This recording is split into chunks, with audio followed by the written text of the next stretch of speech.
You deserve better, signed the Mafia boss, who had just watched the poor deaf girl being rejected and mistreated on her blind date. Subscribe now, or this might be our last meeting. Follow, comment, and share to stay connected. Don't miss out. Let's dive in. The rain hadn't started yet, but Carol Monroe could feel it coming. She checked her phone again, 7:47 p.m., 17 minutes late. She'd been at this corner table at Vincent's for 43 minutes total, because she was always early. Because punctuality was one of the few things she could still control in a life that had spun sideways 5 years ago when meningitis stole her hearing at 19. The waiter had refilled her water 3 times. She'd memorized the menu twice. She was acutely aware of pitying glances from other diners, couples who'd arrived after her, ordered, eaten, while she sat alone in her red dress that had cost 2 weeks' salary. Stop it, she signed to herself under the table. He's just running late. Across the restaurant, in a private booth separated by frosted glass, Matteo Russo watched the woman in red check her phone for the 6th time. He shouldn't have noticed her. He had 3 lieutenants at the table, Vince, Marco, and Danny, discussing a shipment problem that could cost $2 million. But something about the way her shoulders gradually curved inward over 40 minutes made his jaw tighten. "Boss?" Vince's voice cut through. "You listening?" Matteo's dark eyes flicked back. "The supplier wants 30%. Counter with 15, settle at 20. If he pushes, remind him what happened to the last greedy man." His voice was flat, emotionless, the tone that made him one of Chicago's most feared men by 32. The restaurant door opened.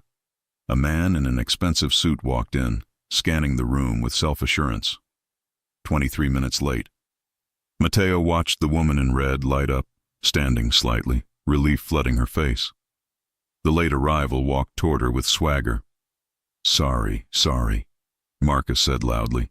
"Work crisis. You know how it is." Carol's hands moved. Matteo's attention sharpened. She was signing as she spoke. "No problem. I'm just glad you made it. I'm Carol." Her voice had that particular quality Matteo recognized immediately. His sister Lucia was deaf. He knew the sound of someone who'd lost hearing after learning to speak. Marcus scrolled through his phone. "Yeah, listen, I can't stay long. Got a thing at 9. The light dimmed in Carol's eyes. "Oh, should we order then?" "Sure." Marcus finally looked up and his expression changed. His gaze caught on her ears. On hearing aids her hair didn't quite hide. Matteo's hand stopped mid-reach for his whiskey. "Wait!" Marcus leaned forward. Are you deaf?" Carol's composure cracked. "I have moderate to severe hearing loss. I mentioned it in my profile.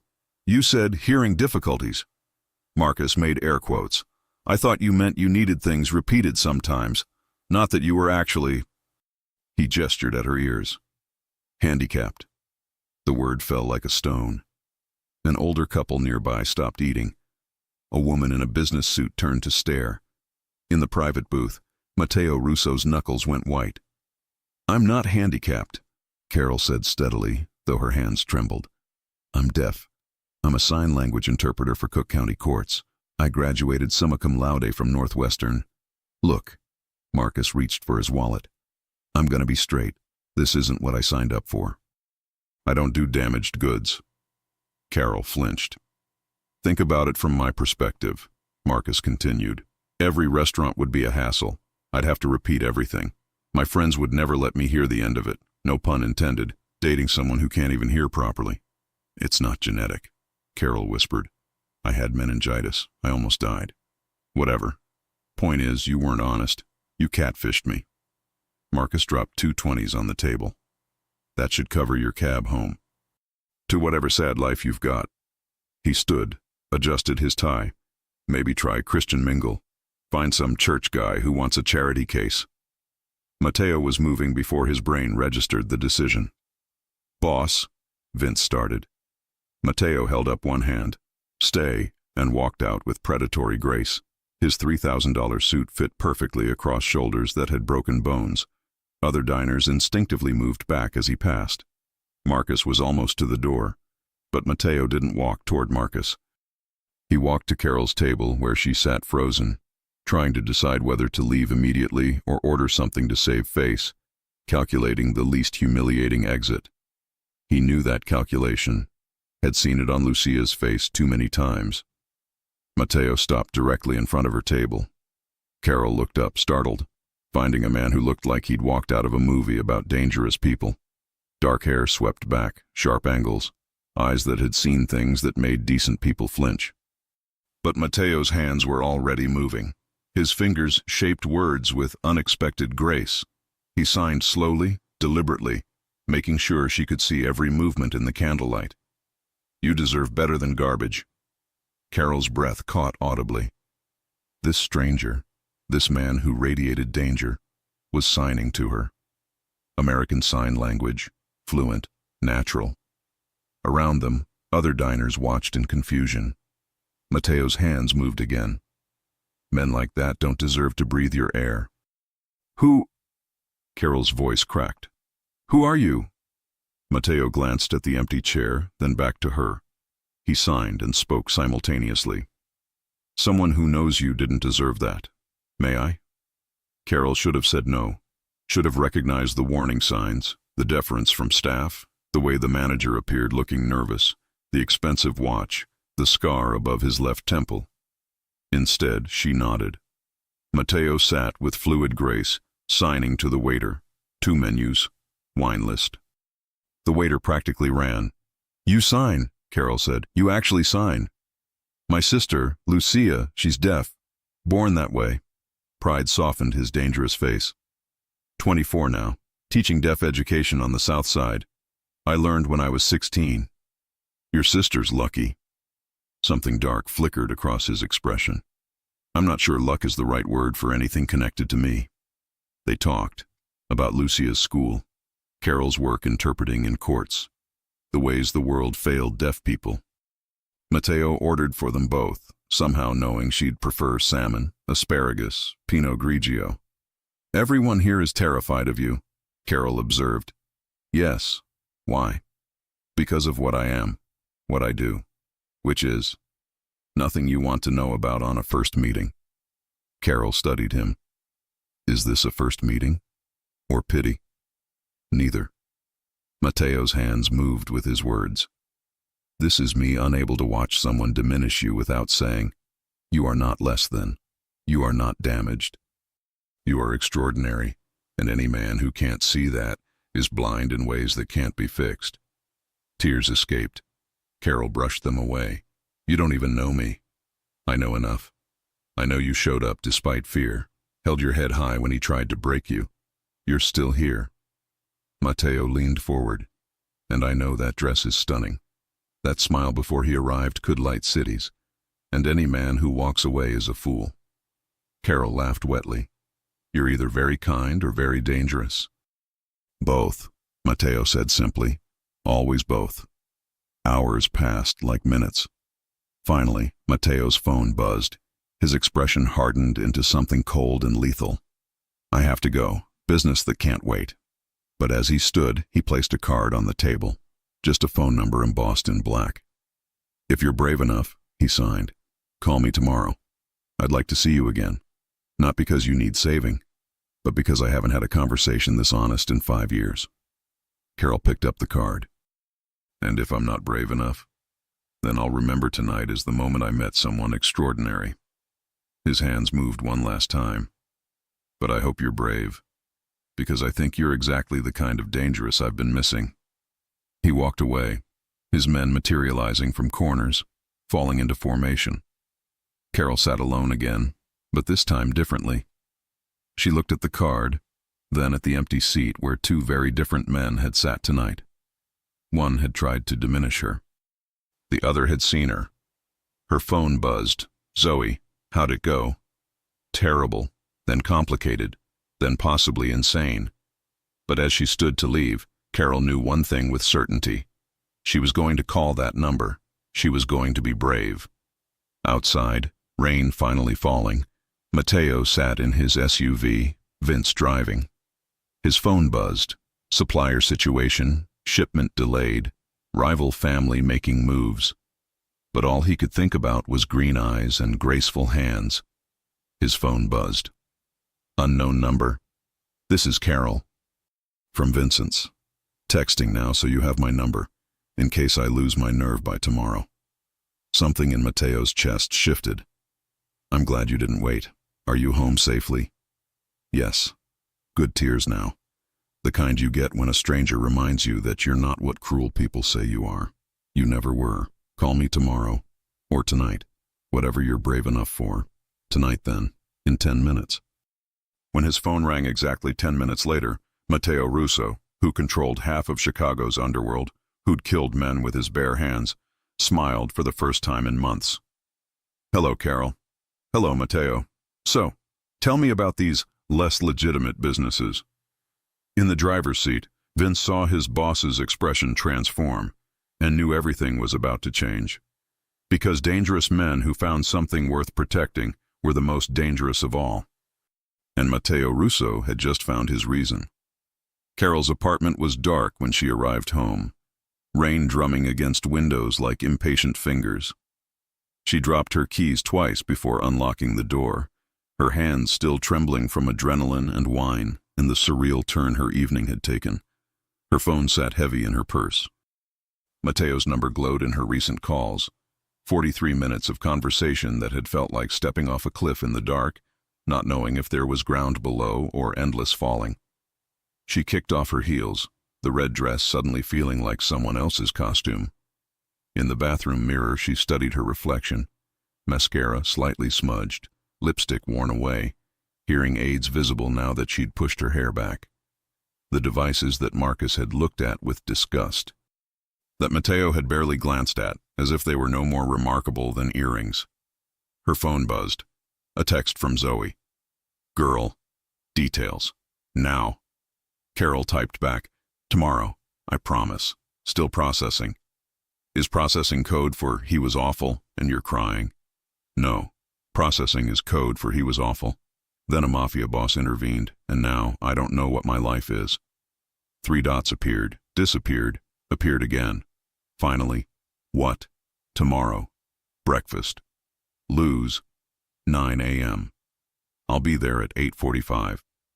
Do not leave out a single detail. Carol smiled despite herself, then caught sight of the card on her nightstand. Heavy stock, expensive, just 10 digits embossed in black.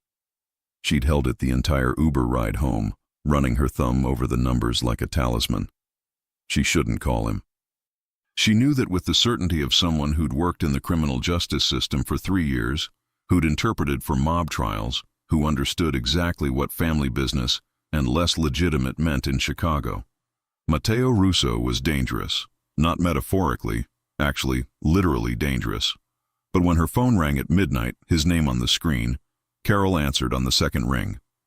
I know it's late. Matteo's voice came through, lower than in the restaurant, rougher. But I wanted to make sure you got home safely. You texted me 2 hours ago asking the same thing. That was different. That was polite follow-up. This is me unable to stop thinking about whether you're okay after what that bastard did. Carol sat on her bed, tucking her feet under her. I'm okay. I've dealt with worse than Marcus. You shouldn't have to deal with any of it. Matteo paused. I looked him up. Marcus Chen. Works in tech sales, lives in Lincoln Park. Has a DUI from 2 years ago. He got reduced to reckless driving. Daddy's a lawyer. You looked him up? Carol's voice rose. In the past 2 hours? I have resources, and I wanted to know who I was letting walk out of that restaurant. Letting walk out? Silence on the other end, heavy with implication. Then, poor choice of words, I meant I wanted to know if he had a history of this, of targeting vulnerable women. I'm not vulnerable. No. You're not. But he thought you were, and men like that. Matteo's voice went cold. They repeat patterns. Carol should have been disturbed by the implicit threat. Instead, she found herself asking, what did you find? 3 other women with similar stories on his dating profiles. All reported him for harassment or discrimination. Nothing actionable, but a clear pattern. Matteo's tone shifted. He won't bother you again. I made that clear when I called him an hour ago. You called him?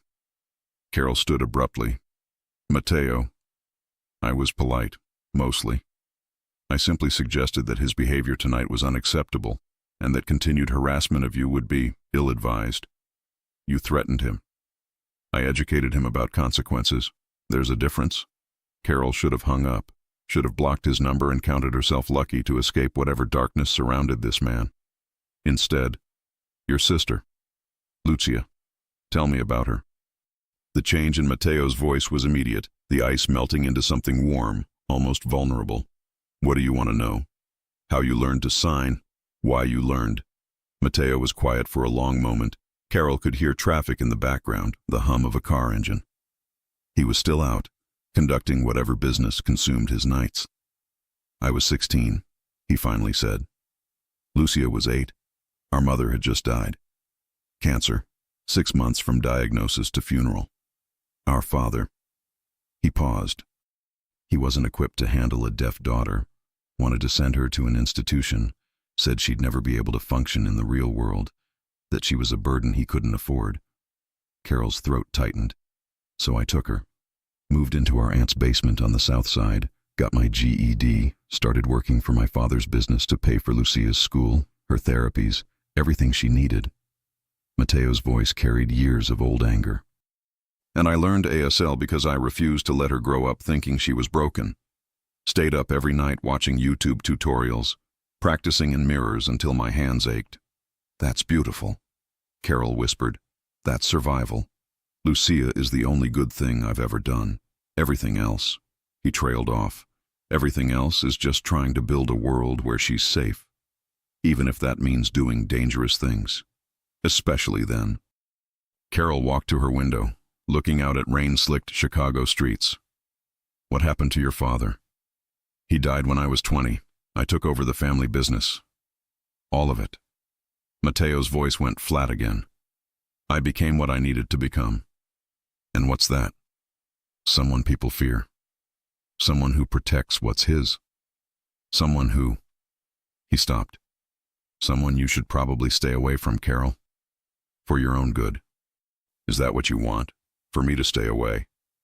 The silence stretched so long Carol thought the call had dropped. Then, no, that's the last thing I want. Which is exactly why you should. What if I don't? Then I'll show you parts of my world you can't unsee. I'll put you in danger just by knowing you. Mateo. Carol cut him off. I'm a grown woman who survived meningitis, rebuilt her entire life from nothing, and faces prejudice every single day just for existing. I don't need you to protect me from choices. I need you to be honest about what those choices mean. Another long pause. Then Mateo laughed, a real laugh, surprised and genuine. Lucia would like you. Yeah? She'd say you have fire. That's her highest compliment. Carol smiled. When do I meet her? You want to meet her? You spent 20 minutes tonight telling me about her school, her students, her obsession with teaching butterfly signs to kindergartners. Of course I want to meet her.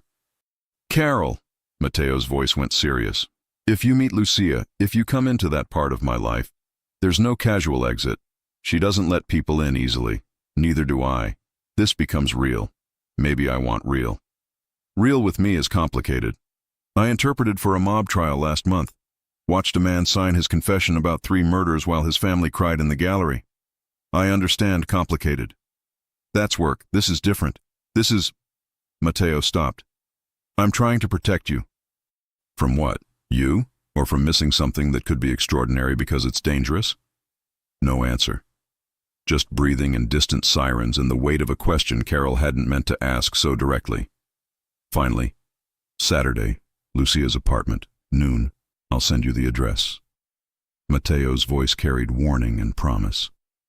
But Carol, once you're in, once you see all of it, there's no unknowing me. No going back to before tonight. I don't want to go back.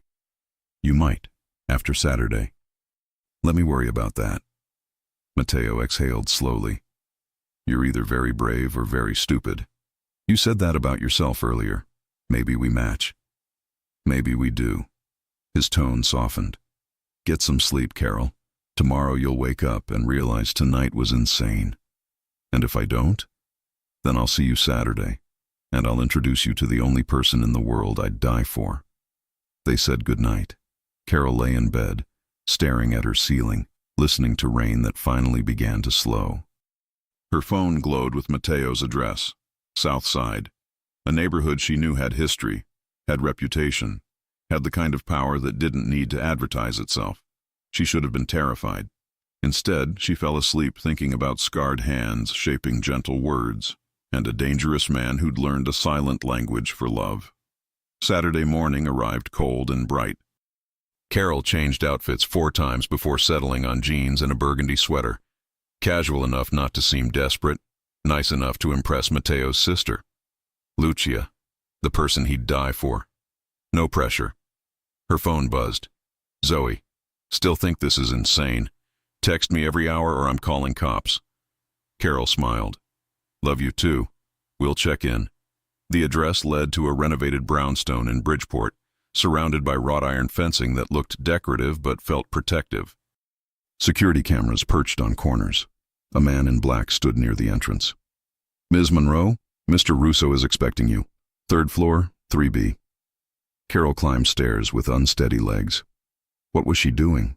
Meeting the sister of a man she'd known 5 days, who'd admitted to running crime operations, who'd educated Marcus about consequences. She reached 3B. Before knocking, the door opened. Mateo stood there in dark jeans and gray Henley, somehow more dangerous without the suit, more real, more solid. His damp hair suggested a recent shower. Carol caught Cedar in something darker. "You came," he said, relief beneath the words. "You doubted? I gave you 5 days to research me, to realize what you're walking into."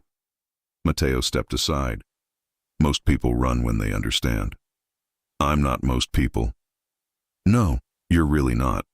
The apartment surprised her. Spacious, light-filled, walls covered in vibrant artwork and photographs. Educational materials stacked neatly on a dining table. Bookshelves crammed with volumes on deaf education, child development, ASL. In the living room's center, signing rapidly to Mateo, was Lucia.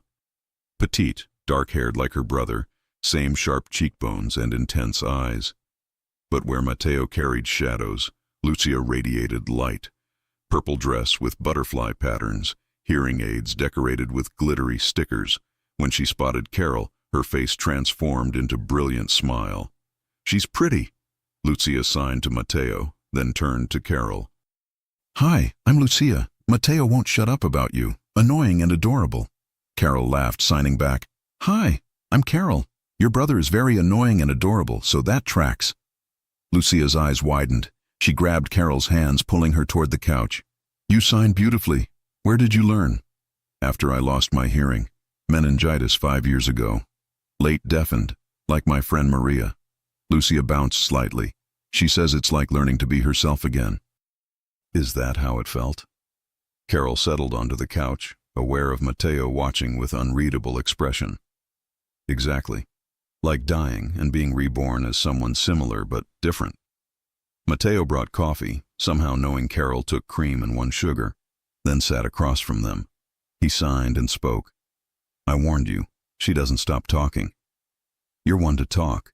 You called me at midnight about what to wear." "Midnight, Mateo." "I wanted to make sure I didn't look too—" He gestured vaguely. "Dangerous? Mafia-y? Like someone who kills with bare hands?" Lucia's signs were teasing but pointed. "Yes, that."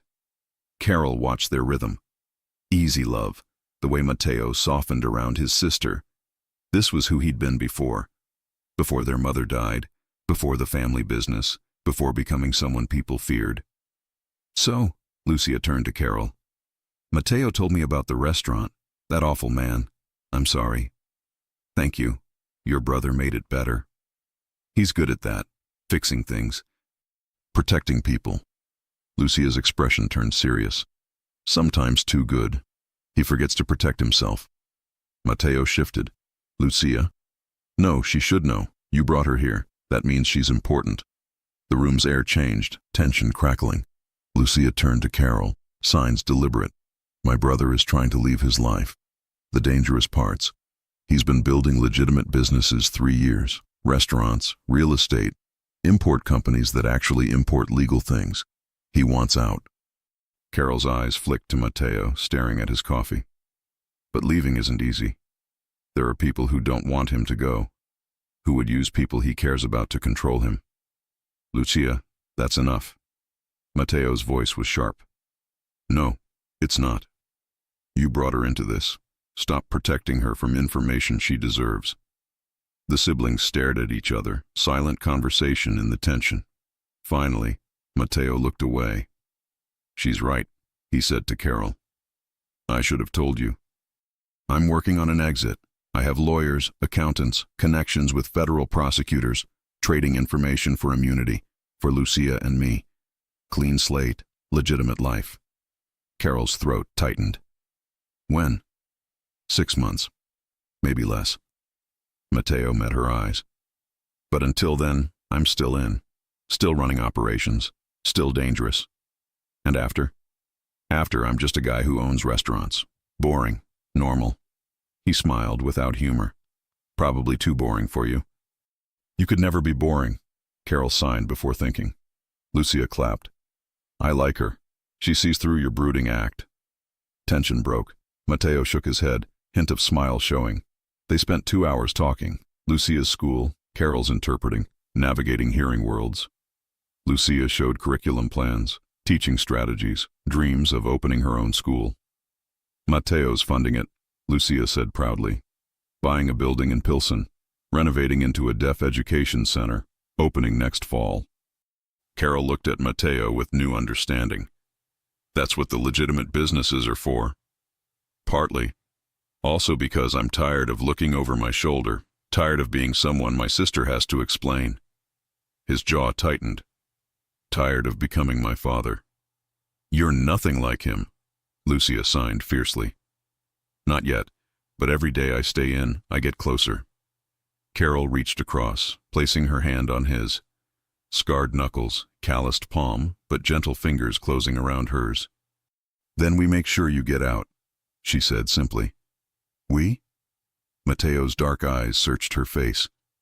If you'll let me help. Carol, you don't understand what you're offering. Then explain. Matteo glanced at Lucia, who nodded, then back to Carol. There's an FBI agent, Victoria Park, investigating my family 2 years. Also deaf, lost hearing in military. She approached me 6 months ago. Full testimony against the Commission for Immunity. And you said yes. Not immediately. Had to ensure Lucia's protection, that my exit wouldn't paint targets. His hand tightened. I've been documenting everything, recording conversations, photographing transactions, building their case. That's incredibly dangerous. Yes, which is why getting close to me is insane. Matteo pulled back. If anyone suspects I'm cooperating, they'll look at everyone in my life. Lucia has protection, but I can take care of myself. Not against these people. Stop, Lucia signed sharply. Carol isn't stupid. She understands risk. Let her choose. Her choice affects her safety. Her safety is her concern. Don't push her away because you're afraid. Carol looked between them and decided. I want to meet Agent Park. Matteo's expression shifted to shock. What? If I'm part of your life during these 6 months, I need the full picture. I work in the system. I understand confidentiality, legal strategy, witness protection. Carol's voice was steady. Let me help properly. Absolutely not. You're not dragging me. I'm walking in. Carol stood. Your choice is whether you trust me. Matteo stared, something warring behind his eyes. Finally, you're serious. Completely. Agent Park will think I'm insane. Probably, but I'm a federal court interpreter. I have security clearance. I'm not a liability. I'm an asset. Slow smile spread across Matteo's face. Lucia's right. You see through everything. Told you she was smart. Lucia signed smugly. Fine. I'll arrange it. Matteo crossed to Carol until inches apart. But once you're in this, once you know everything, there's no casual relationship, no easy exit. You'll know things that make you a witness, make you valuable, make you a target. Carol met his gaze. Then you'll have to make sure nothing happens to me. I will. With my life if necessary. Let's hope it doesn't come to that. His hand cupped her face. I'm trying hard not to kiss you right now. Why? Because my sister is watching, and once I start, I won't want to stop. I'm leaving, Lucia signed, grabbing her coat. Going to the store, back in an hour. Don't have sex on my couch. Lucia! Matteo flushed. She grinned, waved, disappeared. Silence settled, charged and electric. Matteo's thumb traced Carol's cheekbone. Last chance, he whispered. Walk away. Forget the dangerous man. Carol rose on her toes. I don't want normal. I want real. Real with me is complicated. I keep not caring. Matteo kissed her, urgent, desperate, tender. His hands cradling her face like something precious. Carol kissed back, tasting coffee and danger and promise. When they broke apart, he pressed his forehead to hers. I'm going to fall in love with you. It's inevitable. Good, because I'm already halfway there. His phone buzzed. Text from his lieutenant. Problem at docks. Need you now. Reality crashed back. Matteo's expression hardened. I have to go. Business. The dangerous kind. Always. Carol caught his hand. Be careful. I will. He kissed her once more. Agent Park. Monday, I'll set it up. Then he was gone, leaving Carol in sunlit apartment, lips tingling, heart racing, knowing her life had become irrevocably complicated, and she wouldn't change anything. Monday morning, Carol stood outside a federal building in the Loop, her hands cold despite the coffee cup she clutched. Matteo had texted the address at dawn. Agent Park. 10 a.m. Don't be late. She hates that. The building was all glass and steel, anonymous among dozens of others. Carol had interpreted here before, custody hearings, disability claims, but never walked in as someone connected to an active FBI investigation. Her phone buzzed. Matteo. 3rd floor, room 304. I'm already inside. Carol rode the elevator up, her reflection staring back from polished doors. She looked professional, gray blazer, black slacks, hair pulled back to show her hearing aids clearly. She wanted Agent Park to see her as competent, not as some civilian complication. Room 304 was unmarked. Carol knocked twice. The woman who opened the door was tall, athletic, with sharp eyes that assessed Carol in 3 seconds. She wore a dark blazer, gun visible at her hip, and hearing aids that were military grade, far less discreet than Carol's. Ms. Monroe. Agent Victoria Park signed and spoke simultaneously. Come in. The room was small, conference table, recording equipment, files stacked in organized chaos. Matteo sat at the far end, looking dangerous and out of place in his expensive suit among government-issued furniture. Carol. He stood slightly, tension in his shoulders. Agent Park. Carol signed formally. Thank you for meeting me. Thank you for complicating my investigation. Victoria's tone was dry but not hostile. She gestured to a chair. Sit. We need to talk about why you're here. Carol sat, spine straight. I'm here because I'm involved with Matteo, because he's told me about his cooperation with your office, and because I want to understand what that means for both of us. Involved how? Victoria's eyes flicked between them. We're dating, Carol said simply. For how long? 10 days. Victoria's expression didn't change, but something flickered.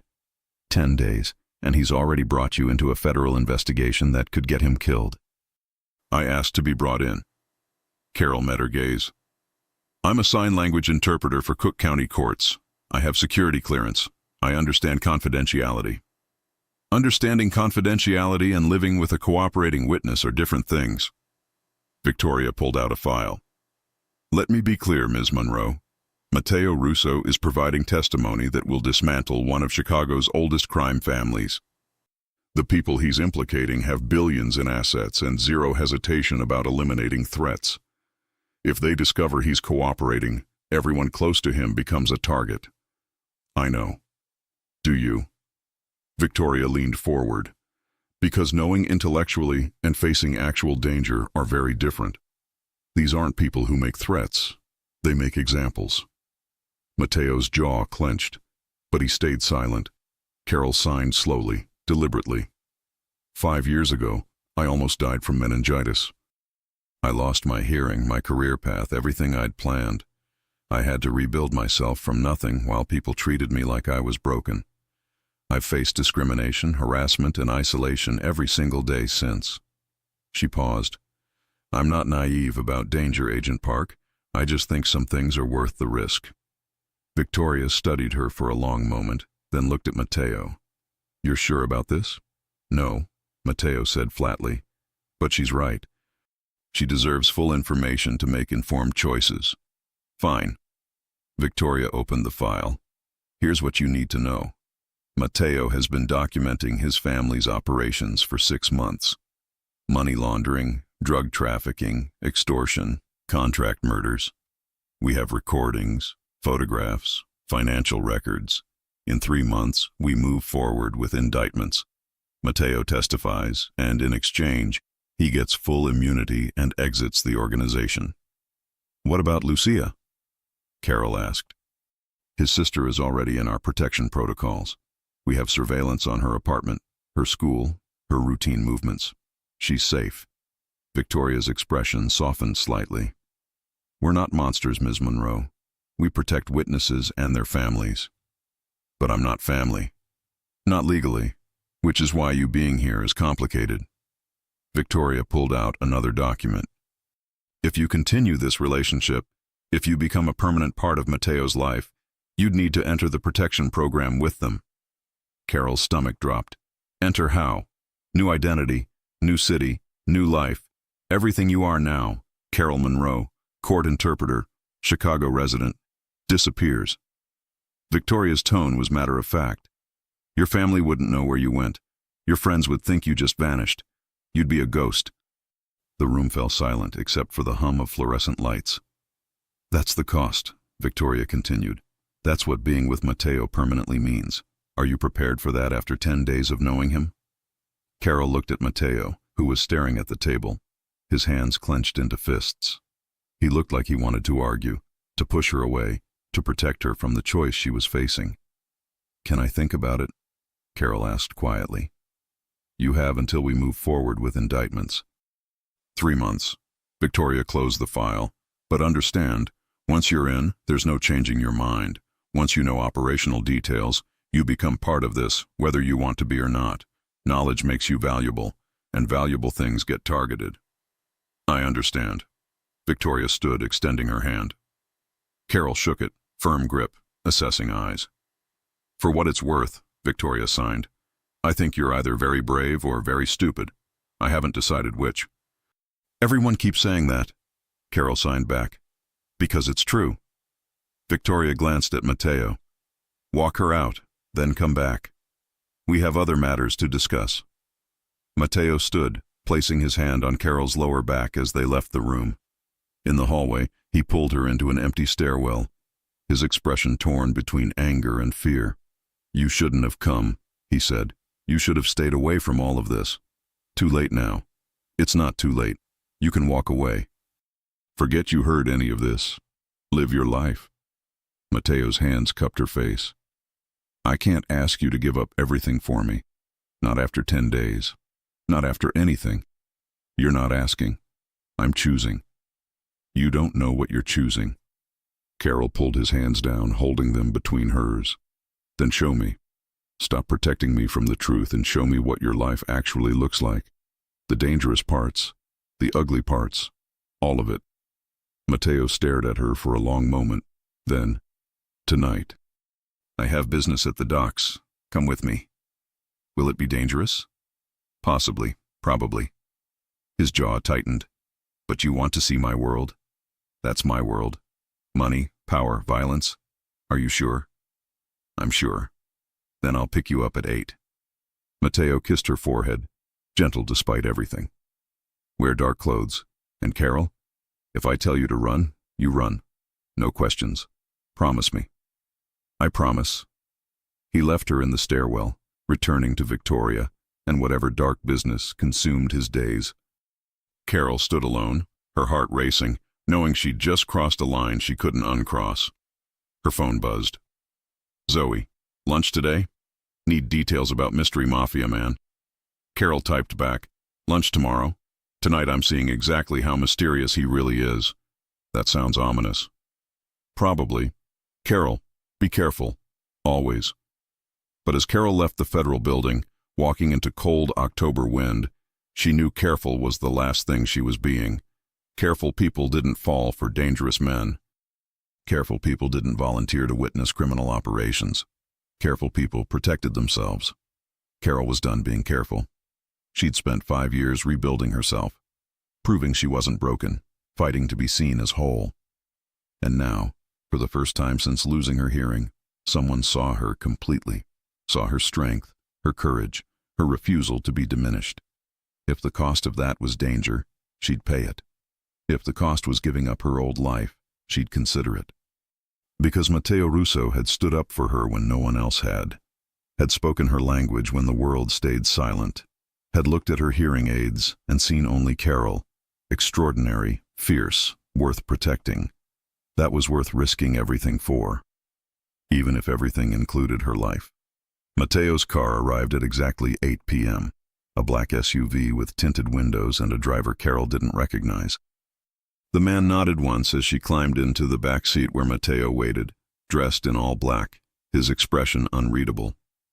"Last chance," he said as the car pulled away from her apartment. "I can take you home right now." "No." "Carol, you said I could see your world, so show me." She met his dark eyes. "Stop trying to protect me from the truth." Matteo studied her face, then nodded slowly. "Fine. But rules. You stay in the car unless I say otherwise. You don't speak to anyone. You don't interfere no matter what you see. Understood?" "Understood." They drove south toward the industrial docks, streetlights becoming sparse, buildings shifting from residential to warehouses and shipping containers. The driver, Matteo called him Chen, stayed silent, eyes constantly checking mirrors. "What's happening tonight?" Carol asked. "Shipment coming in. Supposed to be electronics from overseas, but the manifest doesn't match what we're actually receiving." Matteo's jaw tightened. "Someone's using my routes to move product without authorization. I need to know who and shut it down before it brings federal attention." "Federal attention you're already cooperating with?" "Different kind of attention. The kind that complicates Agent Park's timeline." He glanced at her. "The kind that gets people killed before they can testify." The car stopped outside a massive warehouse, its metal walls streaked with rust and graffiti. 2 men stood guard at the entrance, both armed, both watching the SUV with predatory awareness. Matteo's phone buzzed. He read the message, cursed softly. "Problem. The shipment's already here, but so are people who shouldn't be. Salvatore's crew." "Salvatore? My uncle, my father's brother." Matteo's expression went cold. "He's been trying to take over my operations for 2 years. If he's here, it's not coincidental." Chen spoke for the first time. "Boss, we should leave. This is a setup." "Can't. If I run, I look weak. If I look weak, I lose control." Matteo pulled out his phone, texting rapidly. "Calling in Vince and Marco. They're 10 minutes out." 10 minutes is a long time," Chen said. "Then we're careful for 10 minutes. Matteo turned to Carol. "Stay in the car. Lock the doors. If shooting starts, get down on the floor. Chen will drive you out." "What about you?" "I'll handle it." He kissed her quickly, fiercely. "Remember your promise. If I say run, you run." Then he was gone, stepping out into cold night air, his posture shifting into something commanding and dangerous. Carol watched through tinted windows as Matteo approached the warehouse, the guards parting for him with deference born from fear. Minutes crawled past. Chen's eyes never stopped moving, scanning shadows and roof lines. Carol's heart hammered against her ribs. Inside the warehouse, lights blazed to life. Through dirty windows, Carol saw Matteo confronting a group of men, 6 of them surrounding shipping containers, their body language aggressive. At the center stood an older man who shared Matteo's sharp features but carried them with cruel arrogance. Salvatore. She couldn't hear the conversation, but she could read the tension in every gesture. Matteo's hands moved in sharp, controlled motions. Salvatore laughed, spreading his arms wide like he owned the space. The men with him shifted, hands moving toward concealed weapons. Chen leaned forward. "This is bad. Boss is outnumbered." Carol's stomach twisted. She pulled out her phone, texting Mateo. "How long until backup?" His response came immediately. 7 minutes. Stay put. But 7 minutes felt like eternity when watching someone you cared about face down armed men who wanted him dead. Inside, the confrontation escalated. Salvatore shoved Mateo's chest. Disrespect calculated to provoke. Mateo didn't move, didn't react. His control absolute even as rage must have been burning through him. Then Salvatore made a mistake. He gestured toward the SUV, toward Carol, saying something that made Mateo's entire body go rigid. "Oh no," Chen whispered. Mateo moved faster than Carol thought possible. His fist connected with Salvatore's jaw, sending the older man stumbling back. The warehouse exploded into chaos, men drawing weapons, shouting, circling like wolves. But Mateo was already moving, disarming the nearest man with brutal efficiency, using him as a shield as gunfire erupted.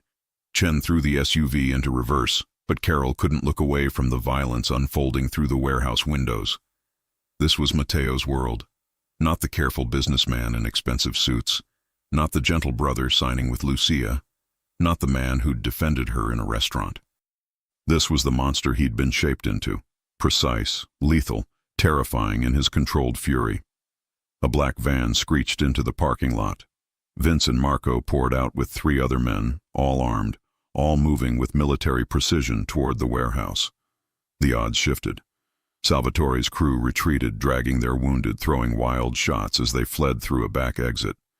Within seconds, sirens wailed in the distance. Someone had called the police, which meant everyone needed to disappear. Mateo emerged from the warehouse, blood on his knuckles, his shirt torn. He scanned the area, found the SUV, ran toward it. Chen unlocked the doors. "Drive," Mateo barked, sliding in beside Carol. "Now." Chen didn't need to be told twice. The SUV peeled away as police lights flashed in the distance, weaving through side streets with practiced ease. Behind them, Vince's van followed, both vehicles disappearing into Chicago's industrial maze. Carol's hands shook. Mateo noticed, caught them in his bloodied ones. "I'm sorry," he said roughly. "You shouldn't have seen that." "What did he say? Salvatore? What made you hit him?" Mateo's jaw worked. Finally. "He said he'd been watching me. Said he knew about the deaf girl I've been playing with. Said maybe he should introduce himself, show you what a real man looks like." Carol's blood went cold. "He threatened you," Mateo continued, voice like gravel. "He put you in his sights to get to me.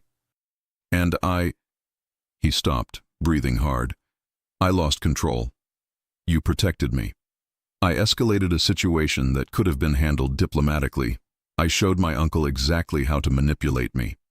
Mateo pulled his hands away, staring at his bruised knuckles. "This is what I am, Carol. This violence, this darkness.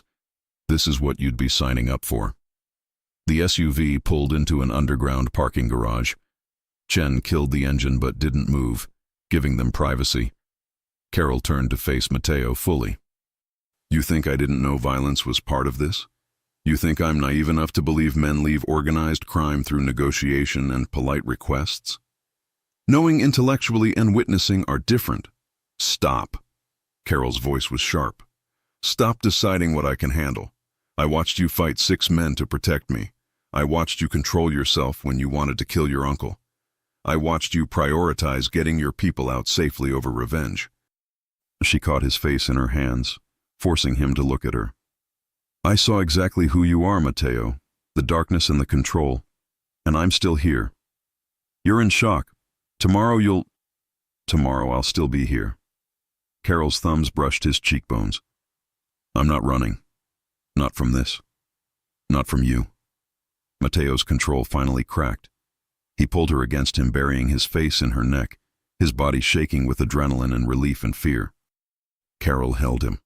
This dangerous man who'd killed for her without hesitation, who'd protected her without thinking, who was terrified she'd leave him for being exactly what he'd been forced to become. "Agent Park was right," Mateo said against her skin. "You're either very brave or very stupid. Both, probably." Carol pulled back enough to meet his eyes. But I'm yours, if you'll have me. If I'll... Mateo laughed, the sound raw and disbelieving. Carol, I'd burn this entire city down to keep you safe. You're not the question. The question is whether you can live with someone who would. Then ask me properly. Mateo's eyes searched hers, dark and intense and vulnerable in ways she suspected few people ever saw. Carol Monroe, can you love a man who's done terrible things? Who might do more before this is over? Who comes with danger and violence and a past that never stays buried? Carol signed slowly, making sure he saw every movement. I already do. The kiss was desperate and tender and tasted like blood and promises neither of them knew if they could keep. But in that moment, in an underground parking garage with violence still echoing in their ears, they chose each other anyway. Because love didn't wait for safety. It didn't ask for guarantees. It just demanded courage to hold on when everything screamed to let go. And Carol had never been good at letting go. Carol woke to sunlight streaming through unfamiliar windows. For a disoriented moment, she didn't remember where she was. Then memories flooded back. The warehouse, the violence, Mateo's bloodied knuckles and desperate kiss. She was in Mateo's penthouse. He'd refused to take her home last night, insisting it wasn't safe until he knew Salvatore's next move. The guest room was larger than her entire apartment, decorated in minimalist grays and blacks that screamed expensive emptiness. Her phone showed 23 missed calls from Zoe and 1 text from Mateo. Downstairs. Making breakfast. Come down when ready. Carol showered quickly, borrowed one of Mateo's shirts. It hung to her thighs, and padded downstairs barefoot. The penthouse was stunning. Floor-to-ceiling windows overlooking Lake Michigan, modern furniture that probably cost more than her car, art on the walls that looked museum quality. Mateo stood in the kitchen, cooking eggs and bacon, still wearing last night's torn shirt.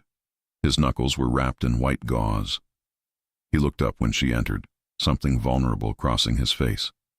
You stayed, he said quietly. Where else would I go? Away from me. Smart people run after what you saw last night. Carol crossed to him, wrapping her arms around his waist from behind. Good thing I'm not smart then. Mateo turned in her embrace, kissing her forehead. Agent Park called. She wants to see us. Today. Said it's urgent. Because of last night? Salvatore filed a complaint. Claims I assaulted him unprovoked, that I'm unstable and dangerous. Mateo's jaw tightened. He's trying to discredit me before I can testify. Make me look like a violent criminal whose word can't be trusted. But you are working with the FBI. They know the context. Context doesn't matter in court. What matters is perception. And a prosecutor asking a jury to believe a man who assaulted his uncle in a warehouse? Mateo plated the eggs, his movements controlled despite the tension radiating from him. Park thinks Salvatore knows I'm cooperating. That last night was about forcing my hand. They ate in tense silence. Carol's phone buzzed again. Zoe, relentless. She finally texted back, I'm fine. Safe. We'll explain everything soon. Love you. The response was immediate. You better be alive when I see you or I'll kill you myself. At 11 a.m. they sat across from Agent Victoria Park in the same federal building, same room, but the atmosphere was entirely different. Victoria looked furious. Explain, she signed sharply. Why my star witness assaulted a made man in front of 6 witnesses less than 12 hours after I explicitly told him to keep his head down. He threatened Carol, Mateo said flatly. He made it clear she's a target, I responded. You responded by jeopardizing 3 years of investigation. Victoria slammed a folder on the table. Salvatore's lawyers are already filing motions.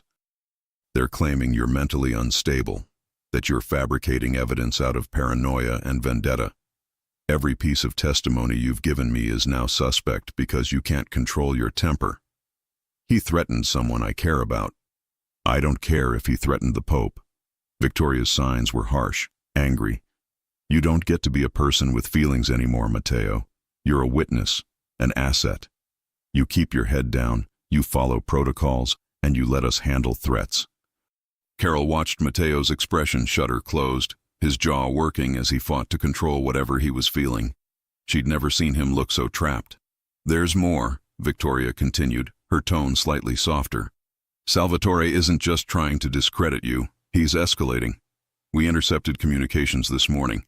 He's putting out contracts, hits on anyone close to you.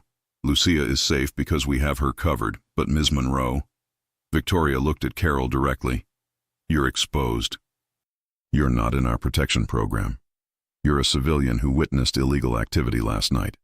That makes you both a target and a potential witness Salvatore wants eliminated." The room temperature seemed to drop. "What are you saying?" Carol asked. "I'm saying you have two choices.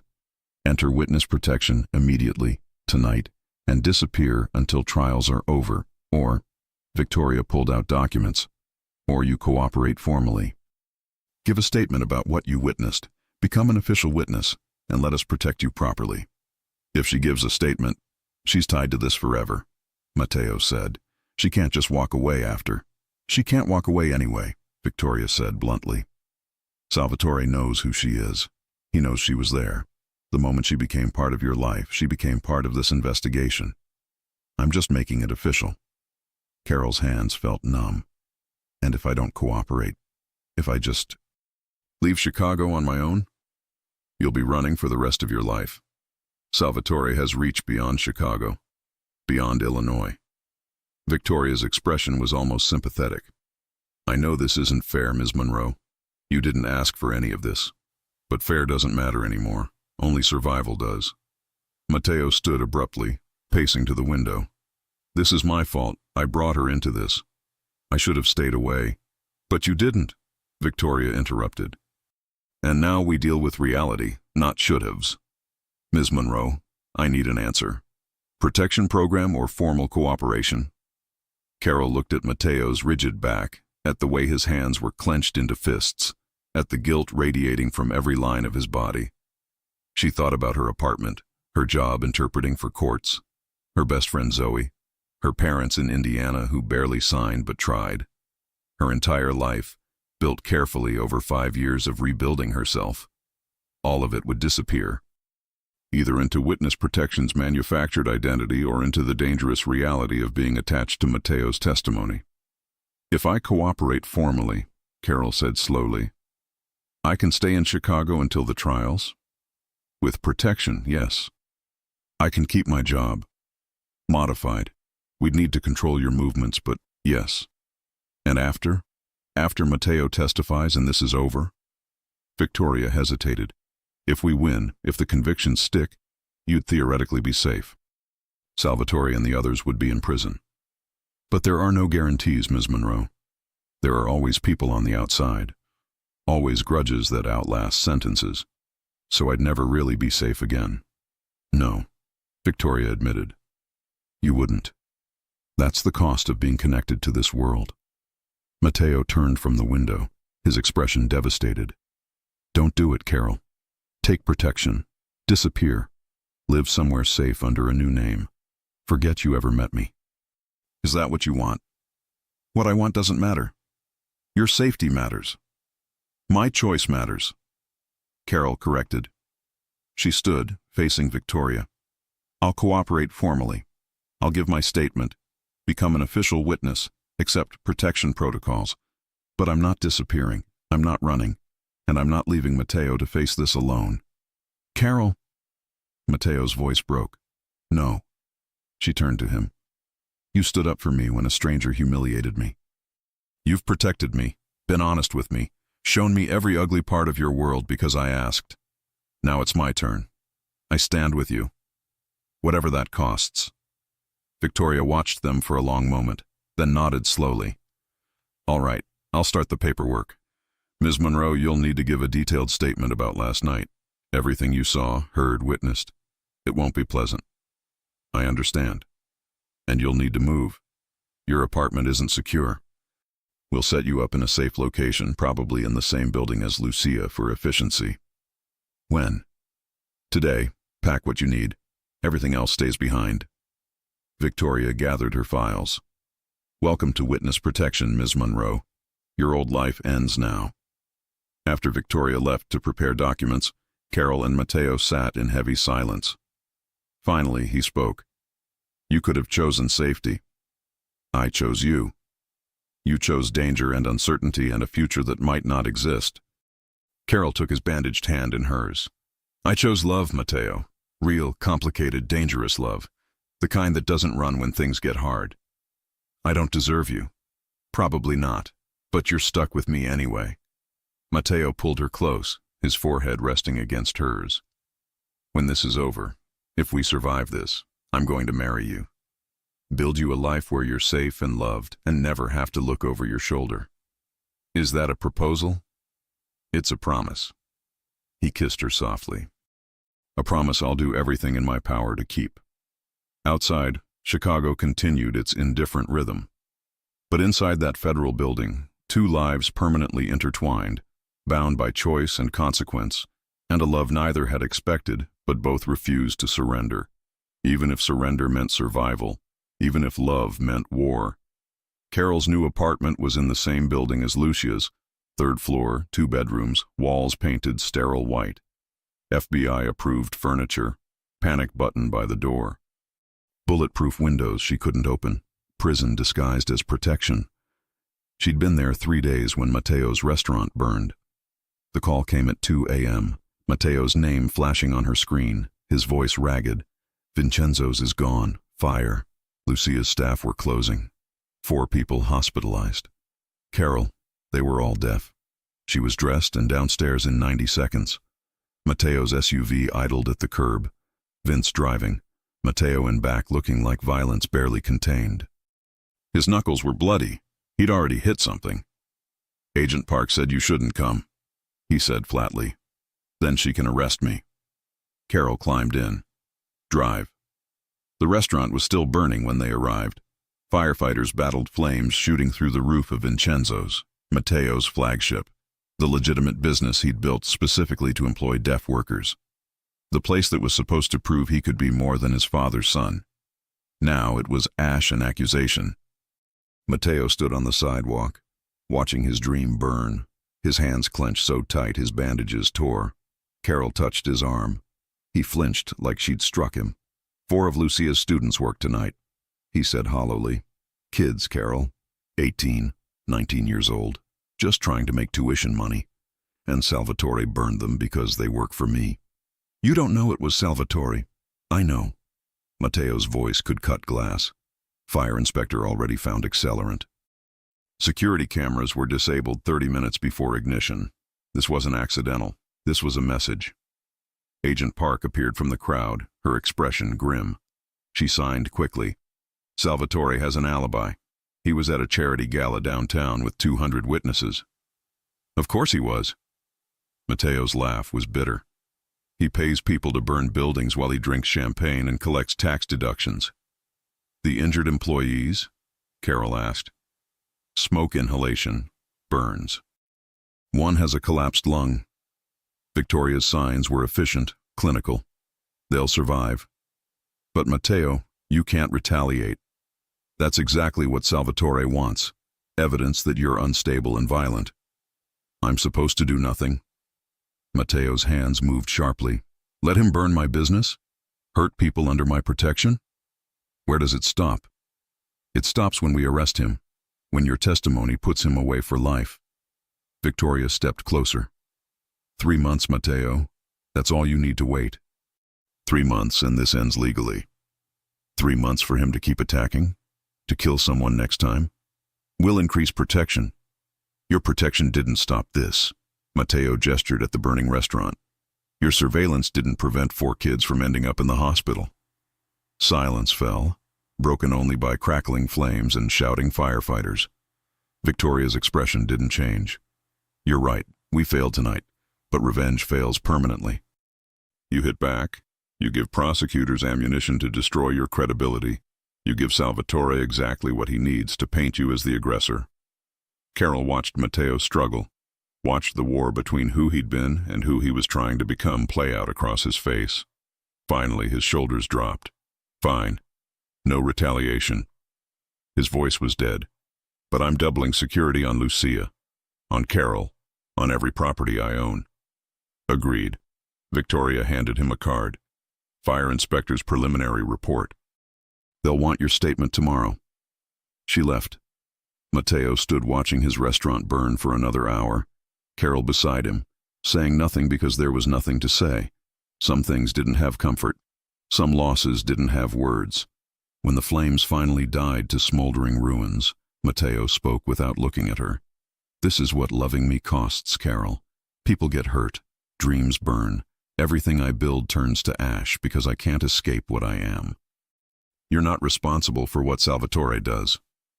I'm responsible for being in a world where men like Salvatore exist, for bringing you into that world." He finally turned to her. "For being selfish enough to keep you here when you should run." "I'm not running. You should." Matteo's hands cupped her face. "You should run far and fast and never look back. Find someone safe. Someone whose past doesn't chase him with fire." Carol caught his wrists, holding his hands against her face. "I don't want safe. I want you. Even when wanting me means watching things burn. Even then." They went to the hospital next. The injured employees were young, scared, bandaged. When Matteo entered, signing apologies and promises to cover all medical costs, Carol watched their faces transform from fear to relief. Because despite everything, they trusted him, believed he'd protect them. She wondered if that faith would survive what was coming. At dawn, they returned to Carol's apartment.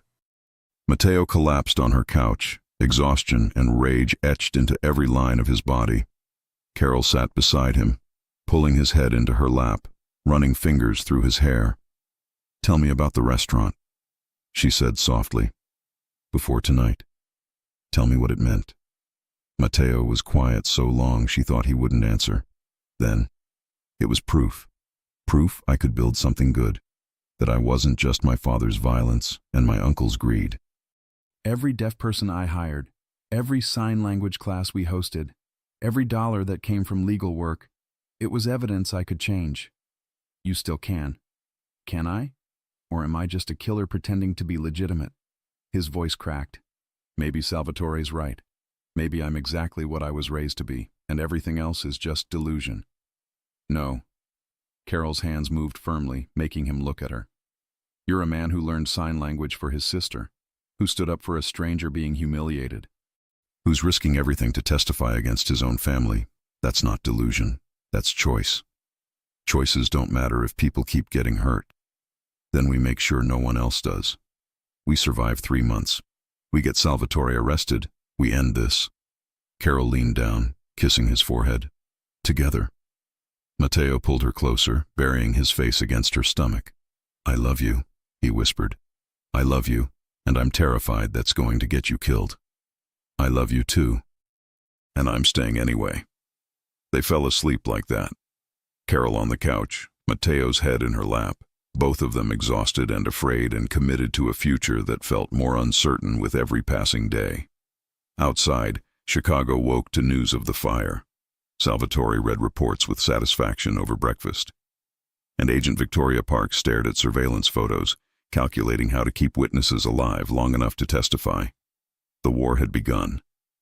And none of them knew how many casualties there'd be before it ended. 2 weeks after the fire, Salvatore made his next move. Carol was leaving the courthouse after interpreting a custody hearing when the black sedan pulled alongside her. She knew immediately something was wrong. Too clean, too expensive, windows too dark for midday traffic. The back door opened. A man in an expensive suit gestured politely. "Ms. Monroe, Mr. Salvatore Russo requests a conversation.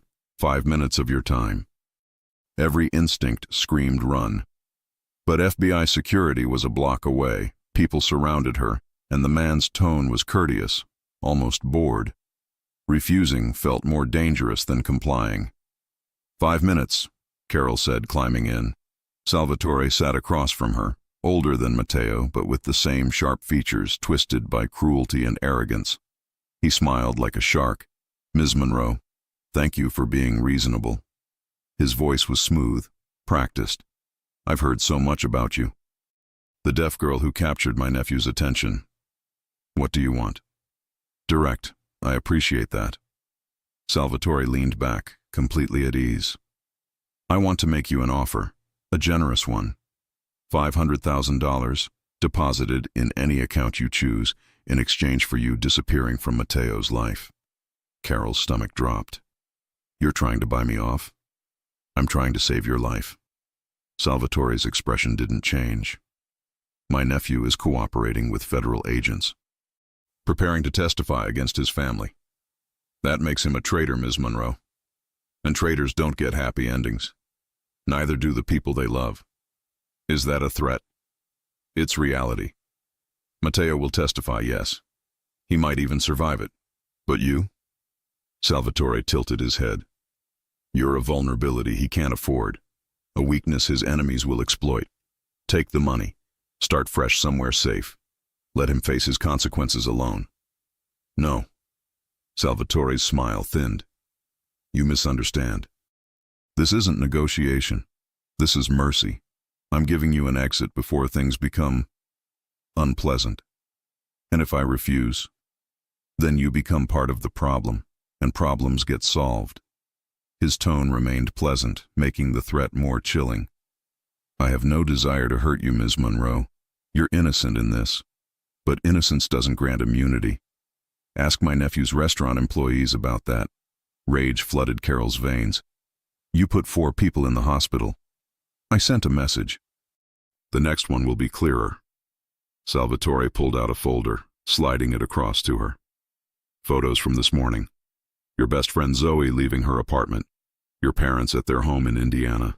Even Lucia, despite her FBI protection. Carol's hands shook as she opened the folder. Surveillance photos, recent, detailed, invasive. Everyone she loved, photographed without their knowledge. You see, Salvatore's voice was almost kind. I can reach anyone. The only question is whether I need to. Take the money, Ms. Monroe. Walk away. Let this family destroy itself without taking you down too. The car stopped outside the federal building where Agent Park's office was. 5 minutes, exactly as promised. Think about it, Salvatore said as Carol climbed out on trembling legs. You have 48 hours. After that, the offer expires and circumstances become fluid. The sedan drove away, leaving Carol on the sidewalk, clutching photos of everyone she'd ever loved marked as targets. She made it to Agent Park's office before her knees gave out.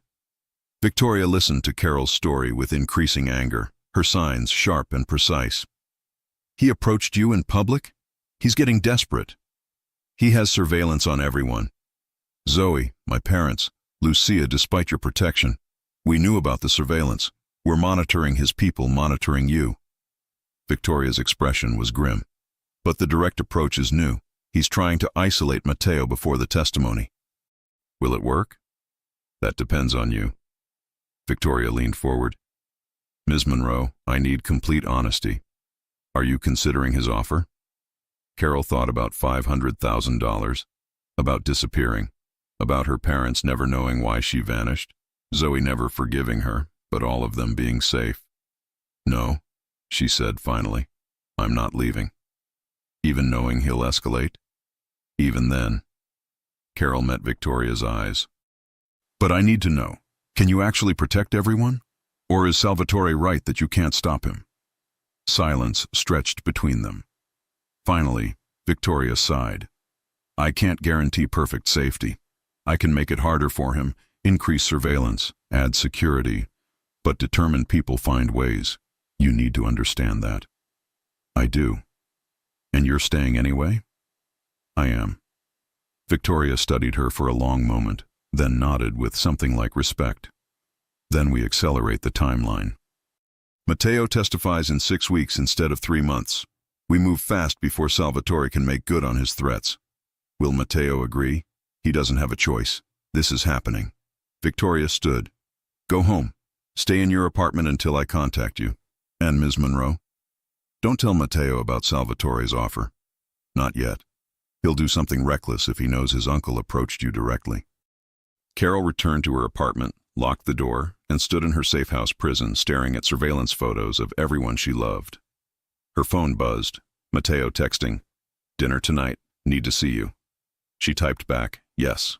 Your place. 8 p.m. Everything okay? Fine. Just miss you. The lie tasted bitter, but Victoria was right. Matteo would do something stupid and violent if he knew. And Carol couldn't let him throw away 3 years of planning because his uncle had threatened her. She had 48 hours to figure out how to survive this. At 8 p.m., Carol arrived at Matteo's penthouse. He greeted her with a kiss that turned desperate, his hands tangling in her hair like she might disappear. "I've been going crazy not seeing you," he murmured against her mouth. "It's been 2 days. 2 days too long." He pulled back, studying her face. "Something's wrong." "Nothing's wrong. Carol." His hands moved to sign, making her look at him properly. "I know you." What happened? She could lie. She should lie. But standing there, seeing the fear in his eyes, the desperate need to protect her, Carol couldn't keep it in. "Your uncle offered me $500,000 to leave you." Matteo went absolutely still. "When?" "This afternoon. He had surveillance photos of everyone I love. He said I have 48 hours to decide before things get fluid." The temperature in the room seemed to drop. Matteo's expression shifted into something cold and lethal, the mask he wore when making impossible decisions. "Pack," he said flatly. "What?" "Pack your things. You're entering witness protection tonight. Full program, new identity, immediate relocation." "Matteo, no. This isn't negotiable." His hands moved sharply. "Salvatore approached you directly, made specific threats. You're not safe anymore. Not with me, not in Chicago. I already told Agent Park I'm not leaving. Then I'm overruling you." Matteo pulled out his phone. "I'm calling Victoria. You're gone by midnight." Carol grabbed his wrist, stopping him. "You don't get to decide this. I get to keep you alive. That's the only thing that matters. What about what I want, what I choose? Your choices put you in danger." Matteo's voice rose. "My uncle threatened you because of me. He'll kill you because of me. I won't let that happen. So I lose everything? My life, my identity, you, all of it? That's not protection, Matteo. That's prison. Prison keeps you breathing. I can live with that." Carol stepped back, signing slowly, deliberately. "I survived meningitis. I rebuilt my entire life. I fought every day to be seen as whole. And now you want me to disappear because you're afraid? I'm terrified. There's a difference. Then be terrified with me. Not for me. Let me make my own choices about my own life." Matteo stared at her, something breaking behind his eyes. "I can't lose you. I can't watch Salvatore hurt you because I was too selfish to let you go." Carol closed the distance, taking his face in her hands.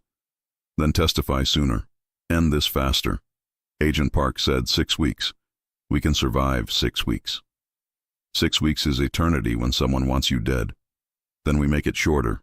We fight harder. We survive together." Carol pressed her forehead to his. "But I'm not running.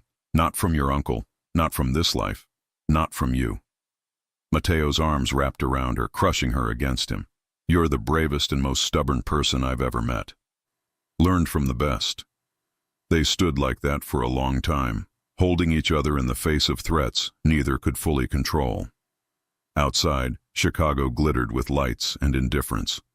Somewhere in the city, Salvatore waited for an answer he wouldn't accept. And the clock ticked down to consequences none of them could avoid. Salvatore's deadline came and went. Carol didn't respond, didn't take the money, didn't disappear. For 3 days, nothing happened. The silence felt worse than threats. On the 4th day, Lucia was attacked. The call came at dawn. Agent Park's voice clipped and professional. "Lucia's fine. 2 men tried to grab her outside her school. Our security intervened. She's shaken but unharmed." Matteo was out the door before Carol finished processing. She found him an hour later at Lucia's apartment, his sister wrapped in a blanket on the couch, signing rapidly with shaking hands about men in masks, a van with no plates, hands grabbing her before gunshots scattered everyone. FBI security had killed one attacker. The other escaped. Matteo sat beside Lucia, his arm around her shoulders, his expression carved from ice and murder. When he looked up at Carol, she saw something terrifying in his eyes, the absolute certainty that he was done playing by rules. "I need to speak with Matteo," Agent Park said from the doorway. "Alone." They moved to the kitchen. Carol stayed with Lucia, who clutched her hand and signed. "He's going to do something stupid. I can see it on his face." "We won't let him," Carol signed back, hoping it was true. In the kitchen, voices rose. Matteo's controlled fury meeting Victoria's clinical authority. Finally, Matteo emerged, his jaw set, his decision made. "I'm testifying tomorrow," he announced. "Not in 6 weeks. Tomorrow. I'm done waiting for Salvatore to hurt people I love." "The prosecutors aren't ready," Victoria started. "Then they get ready tonight. I've given you everything you need. 3 years of evidence, recordings, documents, photographs. You have enough to indict the entire commission." Matteo's hands moved sharply. "I testify tomorrow, or I handle this my way." The threat hung heavy. Everyone knew what my way meant. Victoria's expression hardened. "You handle this your way, you lose immunity. You go to prison with everyone you're testifying against." "Then make sure I testify tomorrow." Victoria stared at him for a long moment, then pulled out her phone. "I'll make the calls." "But Matteo, once you testify, there's no protection anymore. You're a marked man. Salvatore's entire organization will want you dead. They already do. At least this way, some of them will be in prison when they try." Victoria left to coordinate with prosecutors. Matteo turned to Carol and Lucia, his expression softening slightly. "Pack essentials. Both of you. After tomorrow, we relocate immediately. New city, new identities, new lives." "What about your businesses?" Lucia signed. "Your employees? The Deaf Education Center? I'm signing everything over to a trust. The center opens as planned. Employees keep their jobs. Everything legitimate continues without me." Matteo's hands moved with finality. "I'm disappearing, but what I built survives." Carol watched him compartmentalize his entire life in minutes, dividing what could be saved from what had to be abandoned. It was brutal and efficient and completely Matteo. That night, they stayed together in Matteo's penthouse. Carol, Matteo, and Lucia in the living room with armed FBI agents outside the door. None of them slept. Lucia signed stories about her students, about the Deaf Education Center's curriculum, about dreams for the future that suddenly felt fragile. Matteo held Carol's hand, his thumb tracing circles on her palm, a nervous habit he'd developed, his way of grounding himself when control slipped. At 3 a.m., Lucia fell asleep against Carol's shoulder. Matteo carefully moved his sister to the guest room, then returned to Carol. "Last chance," he signed in the darkness. "Tomorrow changes everything. After I testify, there's no going back. New city, new names, constant vigilance. That's our life forever." "I know. You can still choose protection program without me. Victoria would arrange it. You'd be safe." Carol pressed her fingers to his lips, silencing him. "Stop asking me to leave. I've made my choice.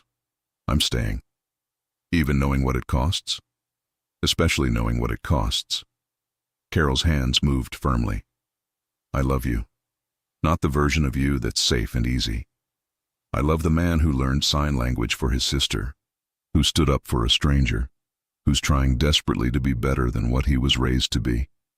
That man is worth everything." Matteo pulled her close, burying his face in her hair. "I don't deserve you." "Probably not.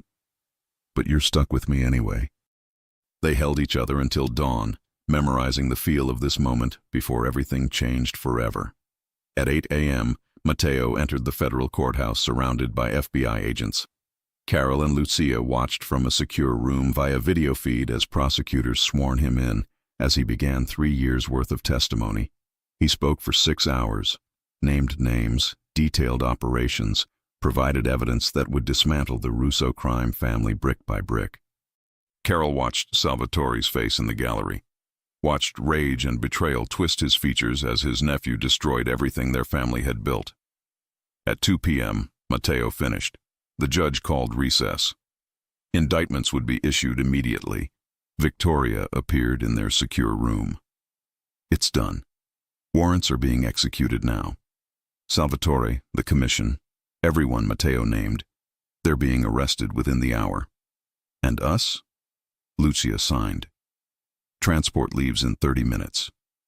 You're going to Portland. New identities, new lives, complete protection package. Victoria handed them folders. Everything you need to know about who you're becoming.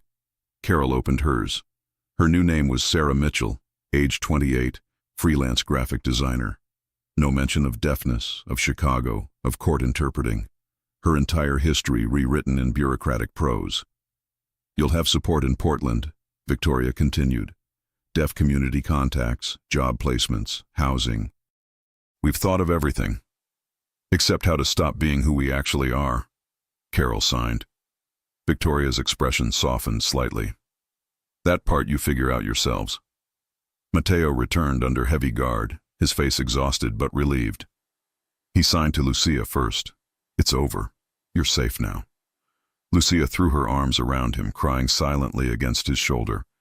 Then Mateo turned to Carol, pulling her into an embrace that felt like drowning and breathing simultaneously. Thank you, he whispered against her hair. For staying, for choosing this, for not running when you should have. Where you go, I go. Carol pulled back to sign clearly. New name, new city, new life. None of it matters as long as we're together. Sarah Mitchell. Mateo read from her folder, trying out her new name.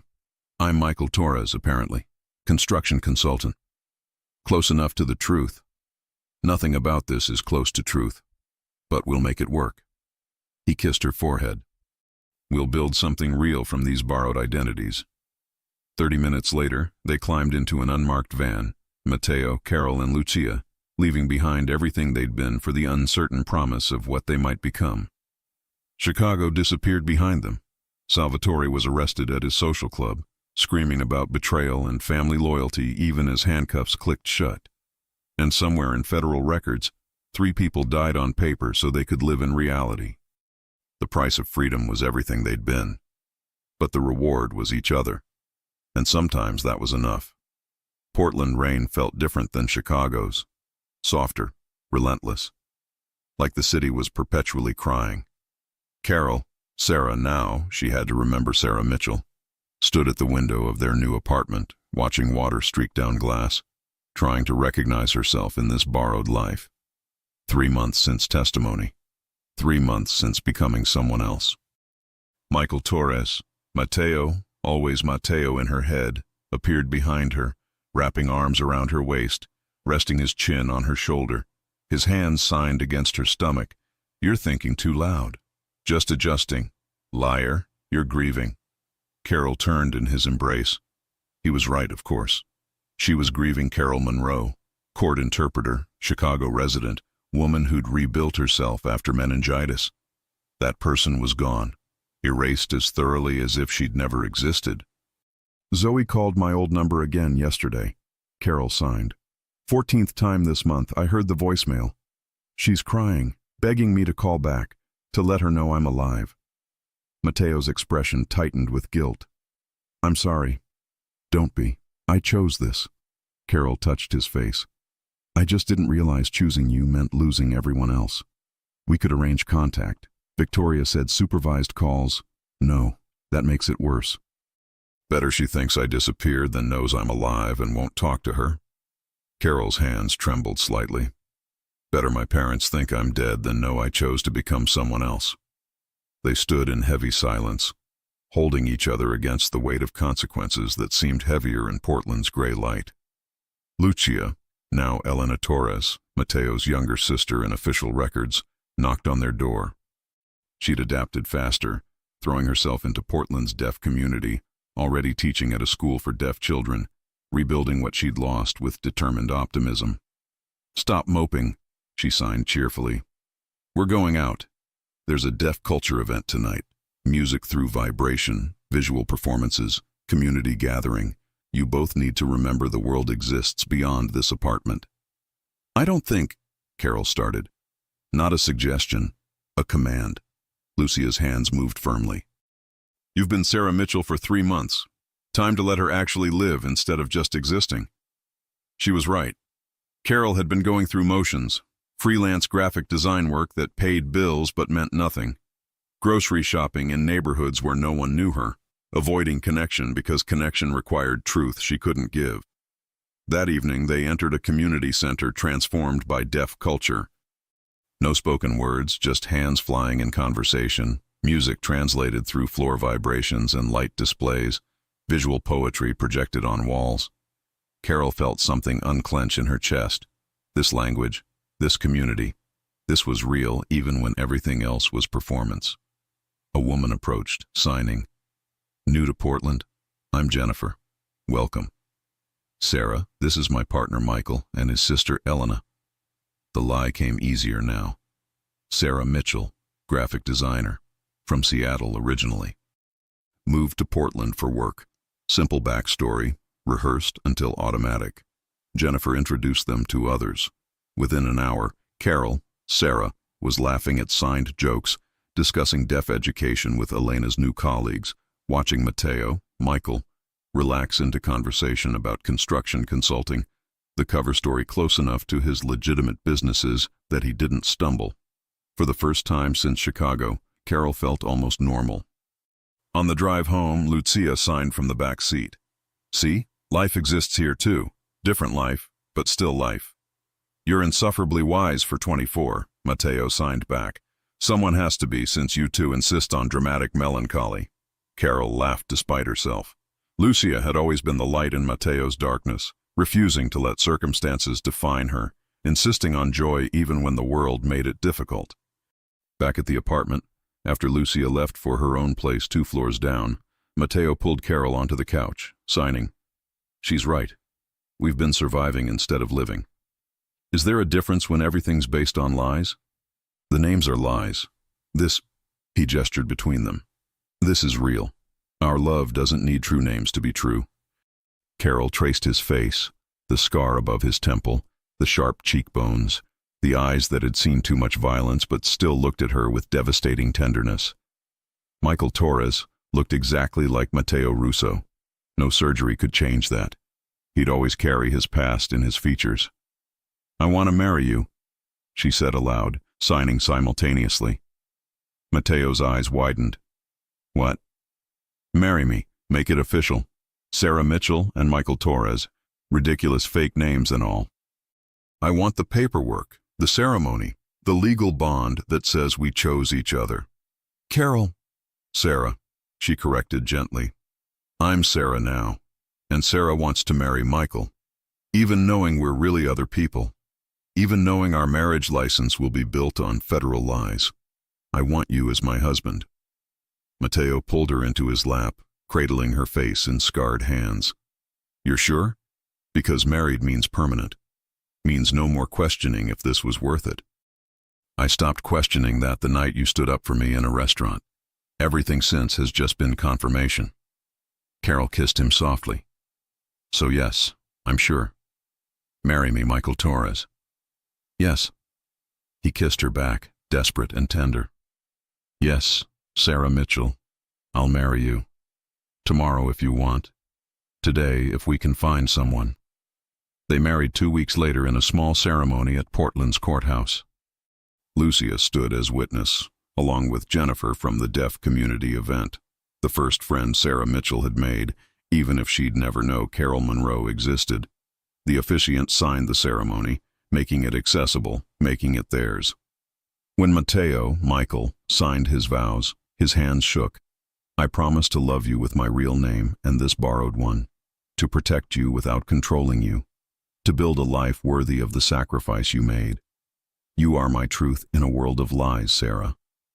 Everything else is performance, but this, us, this is real." Carol signed back, tears streaming. "I promise to choose you every day, in every name, in every life we're forced to build. You saw me when the world tried to diminish me. You stood up when you could have walked away. I love you, Michael Torres. I love you, Mateo Russo. I love you, whoever you need to be. Forever." They sealed vows with a kiss that tasted like salt and promises and the fierce determination of 2 people who'd lost everything except each other. The reception was small. Lucia's new colleagues, some of Sarah's freelance clients, Jennifer and friends from the deaf community. No family from before. No friends who'd known their real names. Just the life they were building from borrowed pieces. Late that night, in their apartment overlooking Portland's rainy streets, Mateo held Carol close, signing against her back. "Do you regret it? Giving up everything?" Carol turned to face him. "I regret that loving you required such brutal choices, but I don't regret loving you. That I'd choose in every life. Even this one, built on lies. Especially this one, because underneath the lies, we're more honest than we've ever been." They made love slowly, tenderly, two people who'd been forged in violence and loss, choosing gentleness despite everything. After, tangled together in sheets, Mateo's hands moved in the darkness. "Thank you for staying, for not running when you should have, for building this impossible life with me. Thank you for being worth staying for." Morning came with Portland rain and coffee brewing and Lucia texting about brunch plans. Carol, Sarah, watched Mateo, Michael, move through their kitchen, this dangerous man who'd learned to be gentle, this killer who'd chosen testimony over violence, this mobster who'd become her husband. Their life wasn't what either had imagined. It was smaller, quieter, built on foundations of federal lies and witness protection protocols. But it was theirs. And some mornings when Mateo signed "I love you" across the breakfast table, when Lucia burst in with stories about her students, when Sarah Mitchell looked in the mirror and saw Carol Monroe's strength staring back. Some mornings that was enough. Not perfect, not easy, not the ending either had dreamed, but real, honest, true. And love, it turned out, spoke loudest not in the names you carried, but in the choices you made. They'd chosen each other. Everything else was just details. If you enjoy stories like this, take a moment to subscribe to the channel. That's how I'll know you truly liked it. Even if you're watching on your TV, grab a second to join this family of fans who love emotional and heartfelt stories. Your support means everything, and it helps us bring you even more tales like this one.